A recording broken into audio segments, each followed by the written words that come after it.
The Lord be with you. and with your spirit. A reading from the Holy Gospel according to Matthew. Glory to you, O Lord. While Jesus was speaking, an official came forward, knelt down before him and said, "My daughter has just died, but come, lay your hand on her, and she will live." Jesus rose and followed him, and so did his disciples. A woman suffering hemorrhages for 12 years came up behind him and touched the tassel on his cloak. And she said to herself, "If only I can touch his cloak, I shall be cured." Jesus turned around and saw her and said, "Courage, daughter, your faith has saved you." And from that hour the woman was cured. When Jesus arrived at the official's house and saw the flute players and the crowd who were making a commotion, he said, "Go away, the girl is not dead but sleeping." And they ridiculed him. When the crowd was put out, he came and took her by the hand, and the little girl arose. And news of this spread throughout all that land. The Gospel of the Lord. Praise to you, Lord Jesus Christ. Please be seated. Ang Diyos ay may panahon para sa bawat isa sa atin. God is never too busy to have no time for us. He's always all the time for us.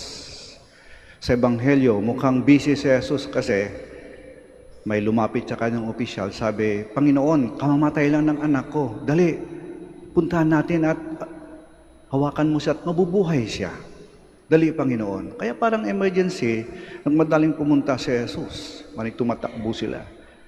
Along the way, may isa ding babaeng nangangailangan, may sakit din. At huminto si Jesus. Kinausap ang babae at pinagaling. Kahit nagmamadali siya, may panahon siya sa kung sino mang nangangailangan. He's never too busy. Tayo kuminsan, nagmamadali din tayo. May hinahabol, maraming ginagawa, may appointment, may schedule na dapat habulin. Tapos pag may lalapit sa atin, minsan may kailangan. Sabi natin, "Ay, busy ako eh. Nagmamadali ako eh. Late na ako." Pero may tingin sa relo. Medyo masakit yun kasi parang sinasabi sa taong yon, "Wala akong panahon para sa'yo." Medyo masakit yun. Yung masabihan kang, "Wala akong panahon para sa'yo." Pero, kuminsan, pinapatunayan din natin na may panahon tayo, lalong-lalo na sa mga mahal natin sa buhay. Sa mga taong mahalaga sa atin. Halimbawa, kahit gaano ka kabisi, sa opisina, sa trabaho mo, nagmamadali ka, may appointment ka, tapos biglang nag-ring yung cellphone mo.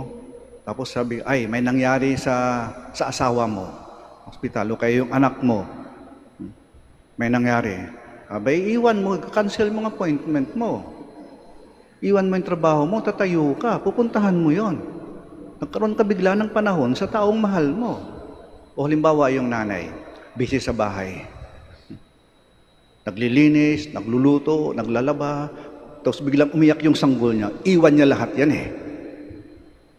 Unahin niya yung sanggol niya, may panahon siya para doon. Ibig sabihin, may panahon tayo para sa mga tunay na mahal natin. Mahalaga sila para sa atin. May panahon tayo para sa mga tunay na mahal natin. Mahal tayo ng Diyos, kaya ang Diyos may panahon para sa atin. Sa katunayan, ang Diyos hindi sa kabilang sa panahon eh. He is timeless. He belongs to eternity.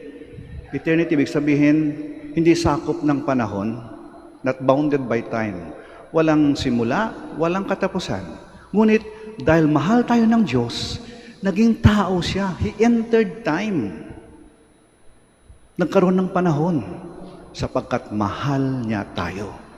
At alam nyo, yung buong buhay natin, Yung buong panahon na yon, naroon ang Diyos sa buhay natin. Simula ng pagsilang mo hanggang sa mga sandaling ito, nandyan ang Diyos sa buhay mo.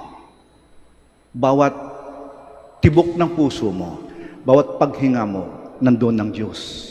Lahat ng panahon. Kasi, kung nawala ang Diyos, nawala ng Diyos ng panahon para sa iyo, patay na tayo. Katinan nyo, dakilang pagmamahal ng Diyos, ha?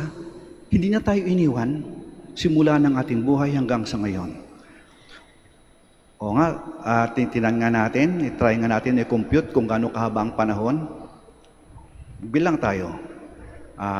Kasi bawat tibok ng puso natin, nandun ng Diyos, O nakailang tibok na ng puso mo? Sa isang minuto, kailang tibok yung puso mo? 60? 80? Gawin natin 80. Isang minuto, ha? O times 60 para isang oras. Yung sagot doon, times 24 para isang araw. Yung sagot doon, times 30 para isang buwan. Yung sagot doon, times 12 para isang taon. Tapos yung sagot doon, milyon na yan, ha? Times, ilang taon ka na? Ako halimbawa 69 na. Aba, sinuma ko kagabi, bilyong tibok ng puso, nandoon ng Diyos. Nakakalula. Ibig sabihin, ganoon kadakila ang pagmamahal ng Diyos sa atin. Hindi na tayo iniwan. Buong panahon kasama natin siya. Ganyan katindi ang pagmamahal ng Diyos sa atin. Lahat ng panahon, inialay niya sa atin. Kung ang Diyos ay may panahon sa atin, dapat may panahon din tayo para sa Diyos. Nagagawa naman natin yun. Halimbawa, ngayon nagmimisa. Kaya taimtim kayong nagdadasal at nagsisimba. Inialay niyo yung panahon na yun para sa Diyos. Mabawi naman kayo. At hindi lang pagkatapos ng misa. Pag-uwi niyo mamaya, sa tahanan, sa trabaho, sa paaralan, o saan man kayo, anong ginagawa ninyo, ilaan yung panahon na yun para sa Panginoon. Ibig sabihin, ramdam nyo yung presensya ng Panginoon sa buhay ninyo. Para bawat tibok ng puso niyo, ramdam ninyo, nakatabi, kapiling ko ang Diyos. Sabi ng salmista, I live in the presence of God. Kaya pag binibigay natin ating panahon sa Diyos, sa laman ng ating puso, isip, buhay natin, ibig sabihin, bawat galaw natin, ay nagiging mabuti.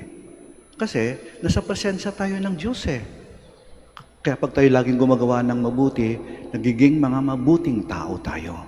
Sapat ang ating panahon, buong panahon natin, inialay din natin sa Diyos. Ayan ha, kaya pag tinanong kayo, maglalaan ka ba ng panahon para sa Panginoon? Huwag kayong sumagot ng pag may time, hindi. Pag tinanong kayo ni Jesus, may panahon ka ba para sa akin? Anong sagot natin? All the time, Lord. All the time. All the time.